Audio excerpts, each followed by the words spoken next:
வணக்கம். தந்தையின் பாட்காஸ்ட் செய்திகளை வாசிப்பது பிரியா நாதுரை. முதலில் தலைப்புச் செய்திகளை பார்க்கலாம். முதல்வர் ஸ்டாலினுக்கு தனியார் மருத்துவமனையில் உடல் பரிசோதனை.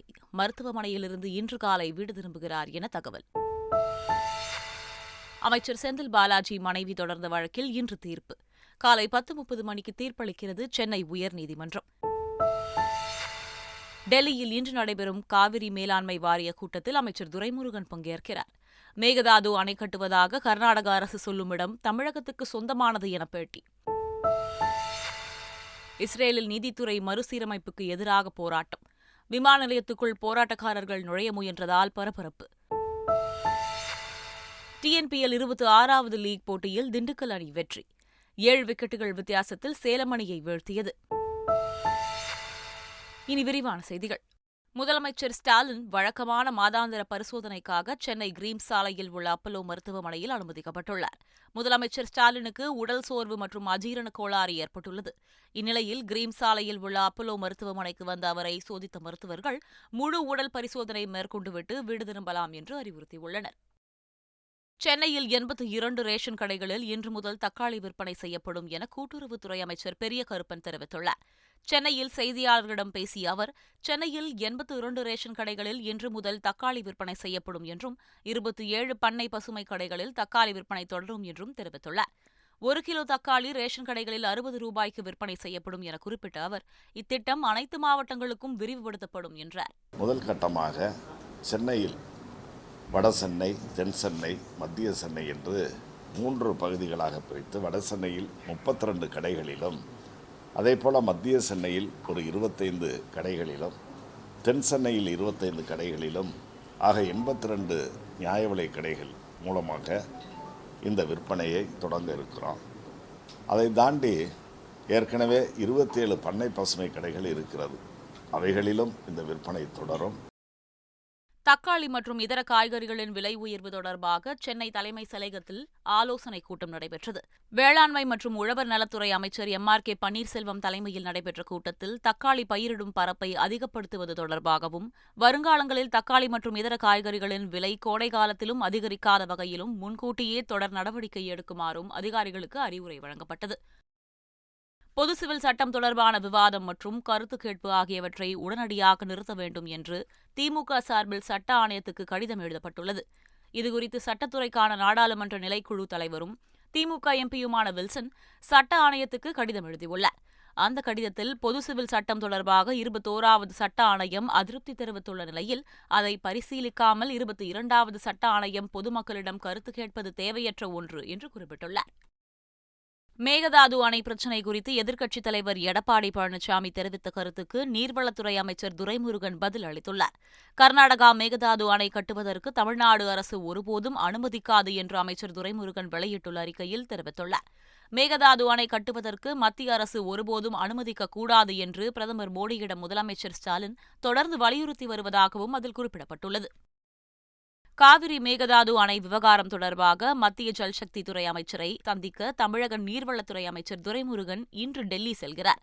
கர்நாடகாவில் மேகதாது அணை கட்ட தமிழ்நாடு அரசு எதிர்ப்பு தெரிவித்து வரும் நிலையில் மத்திய அமைச்சர் கஜேந்திர சிங்கை சந்தித்து அணை கட்ட அனுமதி வழங்கக்கூடாது என வலியுறுத்தப்பட உள்ளது. மேலவளவு பகுதியில் நடைபெற்ற கூட்டத்தில் தனது உரைக்கு விளக்கம் அளித்து நாடாளுமன்ற உறுப்பினர் திருமாவளவன் ட்விட்டரில் பதிவிட்டுள்ளார். கடந்த ஜூன் மாதம் 30ஆம் தேதி மேலவளவு போராளிகள் வீரவணக்கம் நிறைவேந்தல் கூட்டம் நடைபெற்றது. அதில் திருமாவளவன் பேசியபோது மாற்றுத்திறனாளிகள் குறித்து தவறாக பேசியதாக குற்றச்சாட்டுகள் எழுந்தன. இந்நிலையில் மாற்றுத்திறனாளிகள் மனம் நோகும் வகையில் ஓரிரு சொற்கள் தவறி வந்ததாகவும் அதற்கு தனது வருத்தத்தை தெரிவித்துக் கொள்வதாகவும் அவர் பதிவிட்டுள்ளார். இனி இதுபோன்ற சம்பவங்கள் நிகழாமல் பார்த்துக் கொள்வதாகவும் அவர் கூறியுள்ளார். சென்னை எழும்பூர் அரசு குழந்தைகள் நல மருத்துவமனையில் மருந்தாளுநர் தூக்கு போட்டு தற்கொலை செய்து கொண்ட சம்பவம் பரபரப்பை ஏற்படுத்தியது. சென்னை திருமுல்லைவாயில் பகுதியைச் சேர்ந்த ராஜன் சென்னை எழும்பூரில் உள்ள அரசு குழந்தைகள் நல மருத்துவமனையில் மருந்தாளுநராக பணிபுரிந்து வந்தார்.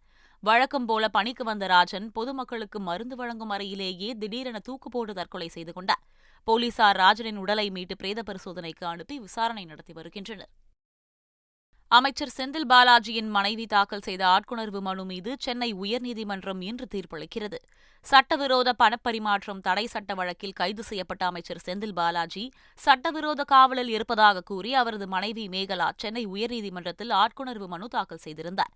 இருதரப்பு வாதங்களையும் முழுமையாக கேட்ட பின்பு வழக்கின் தீர்ப்பை தேதி குறிப்பிடாமல் நீதிபதிகள் ஒத்திவைத்தனர். இந்நிலையில் காலை 10:30 மணிக்கு இந்த வழக்கில் தீர்ப்பு அளிக்கப்பட உள்ளது. அமைச்சர் செந்தில் பாலாஜி மீது ஊழல் தடுப்பு சட்டத்தின் கீழ் சென்னை மத்திய குற்றப்பிரிவு போலீசார் வழக்கு பதிவு செய்துள்ளனர். அதிமுக ஆட்சிக் காலத்தில் அமைச்சராக இருந்த செந்தில் பாலாஜி போக்குவரத்து துறையில் வேலை வாங்கி தருவதாக கூறி 1.5 கோடி ரூபாய் மோசடி செய்யப்பட்டதாக சென்னை மத்திய குற்றப்பிரிவில் 3 வழக்குகள் பதிவு செய்யப்பட்டன. தற்போது மோசடி பிரிவுடன் ஊழல் தடுப்பு பிரிவும் இந்த வழக்கில் சேர்க்கப்பட்டுள்ளது. சென்னையில் 1.5 வயது குழந்தை கை அகற்றப்பட்ட விவகாரம் தொடர்பாக விசாரணை நடத்த மருத்துவக் குழு அமைக்கப்பட்டுள்ளது. குழந்தைக்கு தவறாக சிகிச்சை அளிக்கப்பட்டதாக பெற்றோர் புகார் தெரிவித்த நிலையில் உரிய ஆவணங்களுடன் சென்னை அரசு ராஜீவ்காந்தி மருத்துவமனையில் நடைபெறும் விசாரணையில் கலந்து கொள்ளுமாறு மருத்துவக் குழு தரப்பில் குழந்தையின் பெற்றோருக்கு கடிதம் வழங்கப்பட்டுள்ளது. மயிலாடுதுறையில் மதம் மாறியதற்காக 7 குடும்பத்தினர் ஊரை விட்டு ஒதுக்கி வைக்கப்பட்டுள்ளதாக தகவல்கள் வெளியாகியுள்ளன. பூம்புகார் மீனவ கிராமத்தைச் சேர்ந்த 7 குடும்பத்தினர் மதம் மாறியுள்ளனர். இவர்களை கிராம பஞ்சாயத்தார்கள் 15 ஆண்டுகளாக ஊரை விட்டு ஒதுக்கி வைத்திருப்பதாக பாதிக்கப்பட்டவர்கள் தெரிவித்துள்ளனர். இதுகுறித்து நடவடிக்கை எடுக்குமாறு ஆட்சியர் அலுவலகத்தில் மனு அளித்துள்ளனர். அரியலூரில் பட்டியலின மக்களை கோவிலில் தரிசனம் செய்ய விடாமல் தடுப்பதாக மாவட்ட ஆட்சியரிடம் புகார் மனு அளித்துள்ளனர். புதுக்குடி கிராமத்தில் உள்ள அய்யனார் கோவிலுக்கு சாமி கும்பிட வரும் பட்டியலின மக்களை கடந்த சில மாதங்களாக குறிப்பிட்ட சமுதாய மக்கள் தடுப்பதாக குற்றச்சாட்டு முன்வைக்கப்பட்டுள்ளது. இதுகுறித்து உரிய நடவடிக்கை மேற்கொள்ள வேண்டும் என அப்பகுதியினர் மாவட்ட ஆட்சியரிடம் புகார் அளித்துள்ளனர். அரியலூர் அருகே பட்டதாரி பெண் ஒருவர் தெருவின் சாதி பெயரை போராடி மாற்றியுள்ளார். ஆனந்தவாடி கிராமத்தைச் சேர்ந்த அனுஷியா. இவர் வசிக்கும் தெருவின் பெயர் இந்திரா நகர் என்றபோதிலும் ஆவணங்களில் ஆதி திராவிடர் தெரு என்றே குறிப்பிடப்பட்டு வந்தது. தனது தெருவின் பெயரை மாற்ற வேண்டும் என அரசு அலுவலகங்களுக்கு சென்று கோரிக்கைகளை முன்வைத்த நிலையில் அனுஷியாவின் கோரிக்கை ஏற்கப்பட்டுள்ளது. இதன் மூலம் ஆதி திராவிடர் தெரு என்ற பெயர் இனி இந்திரா நகர் என்று அழைக்கப்பட உள்ளது. சாதிய அடக்குமுறைகளும் ஏற்றத்தாழ்வும் திமுக மட்டுமல்ல, எந்த கட்சிகளுக்குள் இருந்தாலும் அது அறவே ஒழிக்கப்பட வேண்டும் என்று இயக்குநர் ப. ரஞ்சித்துக்கு அமைச்சர் உதயநிதி ஸ்டாலின் பதில் அளித்துள்ளார். மாமன்னன் திரைப்படத்தை பாராட்டி இயக்குநர் ப. ரஞ்சித் வெளியிட்ட டுவிட்டர் பதிவில் திமுகவில் உள்ள சாதி பாகுபாட்டை களைவதற்கான வேலையை மாமன்னன் மூலம் உதயநிதி ஆரம்பிப்பார் என்று நம்புவதாக குறிப்பிட்டுள்ளார். அதற்கு பதில் அளித்து உதயநிதி ஸ்டாலின் வெளியிட்டுள்ள டுவிட்டர் பதிவில் திமுக ஆட்சியில் சமூக நீதியை அரியணை ஏற்றி அரசியல் தளத்தில் தொடர்ந்து போராடி வருவதாக குறிப்பிட்டுள்ளார். சென்னையில் மேற்கொள்ளப்பட்டு வரும் 90% மழைநீர் வடிகால் பணிகள் அடுத்த 30 நாட்களுக்குள் நிறைவு பெறும் என்று நகராட்சி நிர்வாகத்துறை அமைச்சர் KN நேரு கூறினார். இது தொடர்பாக ரிப்பன் மாளிகையில் நடைபெற்ற ஆய்வுக் கூட்டத்துக்கு பின் செய்தியாளர்களிடம் பேசிய அவர், எவ்வளவு பெரிய மழை வந்தாலும் சென்னை பாதிக்காத அளவுக்கு வடிகால் அமைக்கும் பணிகள் முடிக்கப்படும் என மாநகராட்சி நிர்வாகத்தினர் உறுதியளித்துள்ளதாக கூறினார். தேசிய ஆடவர் ஆணையத்தை அமைக்கக் கோரி தாக்கல் செய்யப்பட்ட பொதுநல மனுவை உச்சநீதிமன்றம் தள்ளுபடி செய்துள்ளது. வழக்கறிஞர் மகேஷ்குமார் திவாரி என்பவர் 2021ஆம் ஆண்டில் திருமணமான ஆண்கள் 81,063 பேர் தற்கொலை செய்து கொண்டதாக தேசிய குற்ற ஆவண காப்பகத்தின் அறிக்கை கூறுவதாக மனு ஒன்றை தாக்கல் செய்தார்.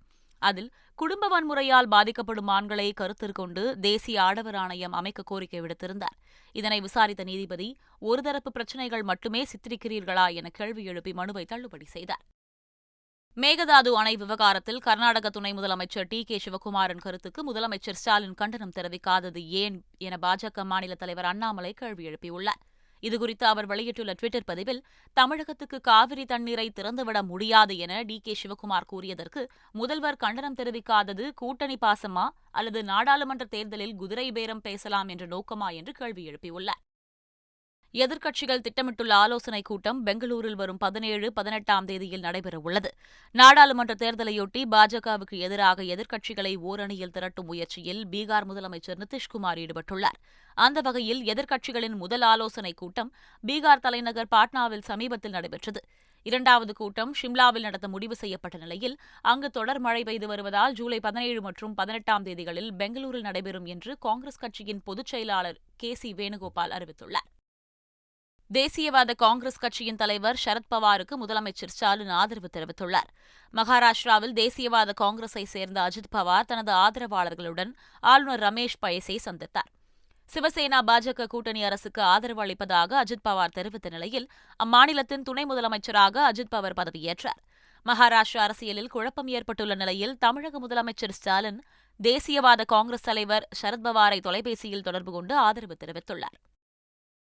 தேசியவாத காங்கிரஸ் கட்சியின் துணைத் தலைவரும் நாடாளுமன்ற உறுப்பினருமான பிரஃபுல் பட்டேல், சுனில் தாக்கரே ஆகியோரை கட்சியின் அடிப்படை உறுப்பினர் பொறுப்பில் இருந்து நீக்கி கட்சித் தலைவர் சரத்பவார் உத்தரவிட்டுள்ளார். அக்கட்சியின் மூத்த தலைவரான அஜித் பவார் பாஜக கூட்டணிக்கு ஆதரவு அளித்ததுடன் துணை முதல்வராகவும் பதவியேற்றுக் கொண்டார். அந்த நிகழ்ச்சியில் பிரஃபுல் பட்டேல், சுனில் தாக்கரே ஆகிய இருவரும் கலந்து கொண்டனர். இதையடுத்து பிரஃபுல் பட்டேலை சரத்பவார் கட்சியிலிருந்து நீக்கியுள்ளார். மகாராஷ்டிரா அரசியல் போன்று பீகாரிலும் ஏற்படலாம் என மத்திய அமைச்சர் ராம்தாஸ் அத்வாலே தெரிவித்துள்ளார்.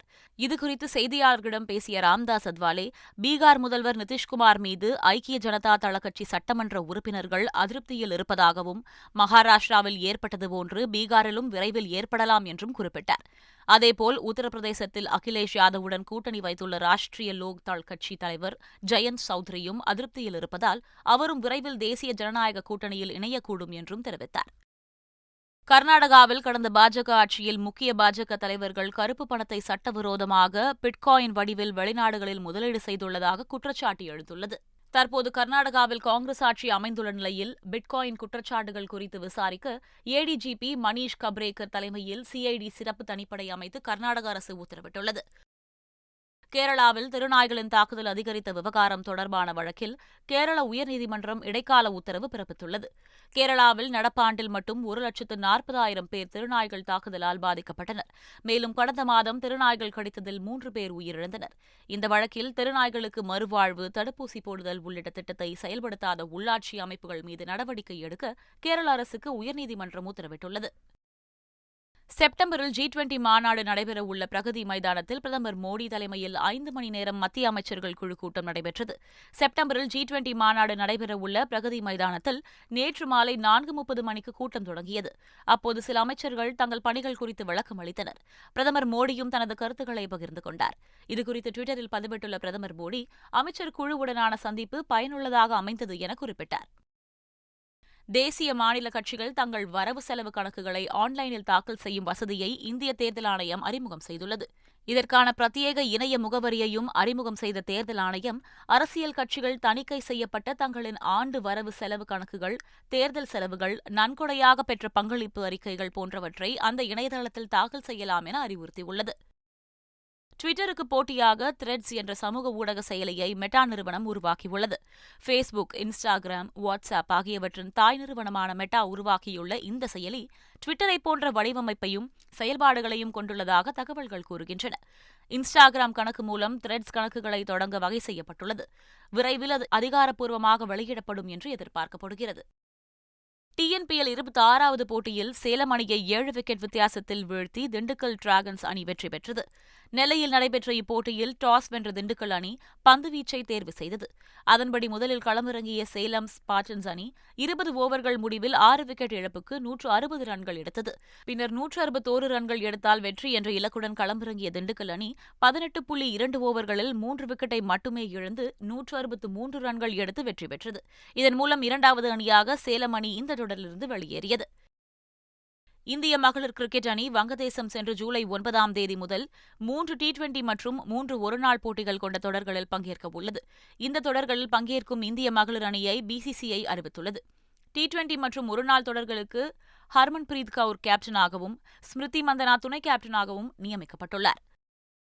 ஆஷஸ் தொடரின் கடைசி 3 டெஸ்ட் போட்டிகளுக்கான 16 பேர் கொண்ட ஆஸ்திரேலிய அணி அறிவிக்கப்பட்டுள்ளது. பேட் கமின்ஸ் தலைமையிலான அணியில் காலில் காயமடைந்துள்ள சுழற்பந்து வீச்சாளர் நாதன் லியானுக்கு ஓய்வு அளிக்கப்பட்டுள்ளது. அவருக்கு பதிலாக இளம் சுழற்பந்து வீச்சாளர் முர்ஃபி அணியில் சேர்க்கப்பட்டுள்ளார். மீண்டும் தலைப்புச் செய்திகள். முதல்வர் ஸ்டாலினுக்கு தனியார் மருத்துவமனையில் உடல் பரிசோதனை. மருத்துவமனையிலிருந்து இன்று காலை வீடு திரும்புகிறார் என தகவல். அமைச்சர் செந்தில் பாலாஜி மனைவி தொடர்ந்த வழக்கில் இன்று தீர்ப்பு. காலை 10:30 மணிக்கு தீர்ப்பளிக்கிறது சென்னை உயர்நீதிமன்றம். டெல்லியில் இன்று நடைபெறும் காவிரி மேலாண்மை வாரிய கூட்டத்தில் அமைச்சர் துரைமுருகன் பங்கேற்கிறார்.